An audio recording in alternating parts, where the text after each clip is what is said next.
Revelation 1747. From the 22nd of December 1940. The secret of everlasting love.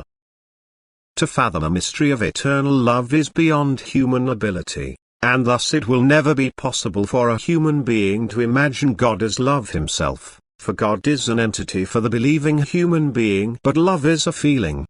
Beingness and feeling, however, are two concepts which can certainly belong to each other, where one can mean the complement of the other but which are difficult to think of as the same. God is only conceivable as love in so far as the highest, most perfect being must also be in the highest degree of love, consequently God and love cannot be separated from each other. And this explanation is also the only one which can be given to men but does not reveal the secret of eternal love, for every thought beyond it is wrong, because human thoughts are unable to fathom this miracle. And it must suffice for the human being to imagine divine love as something incomprehensible which can only be grasped with the same. That is, that only the loving human being penetrates a mystery and then he only ever applies his own degree of love as a standard, since a more is simply not comprehensible to him. Only when he has succeeded in transforming his own being into love will it be easier for him to imagine God as love itself, yet as a human being he will never completely fathom it. He is certainly able to imagine God as an entity, even though this entity cannot be imagined in human terms either, yet the human being always thinks of an entity as something physical, even if it is not visible to the eye as such. Love, however, cannot take on a form in his imagination, and as soon as it would be given a form, this would again be addressed as something being like.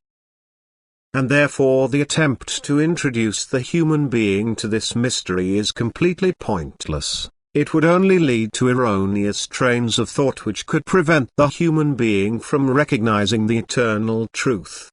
The human being, in his limitedness, will certainly be able to fathom everything that is connected with earthly life, yet understanding the spiritual requires an activity of love.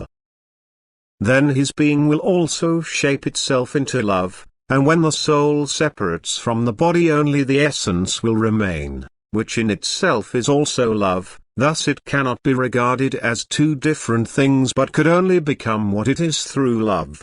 Hence being and love are the same again.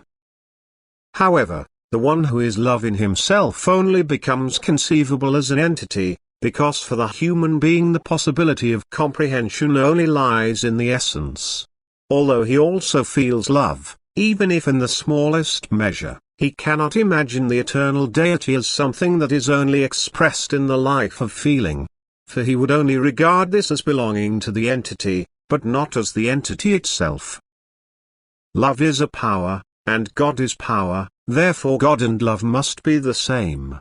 And again, God must be recognized as an entity, otherwise the basic concept for the existence of the eternal deity would be missing. Only when the being has approached the eternal deity is it possible to merge the two concepts into each other, and then it will become completely clear to the being what it cannot yet comprehend. On earth, however, it lacks the ability, since it can only absorb what can be united with earthly laws, otherwise it remains misunderstood. Amen.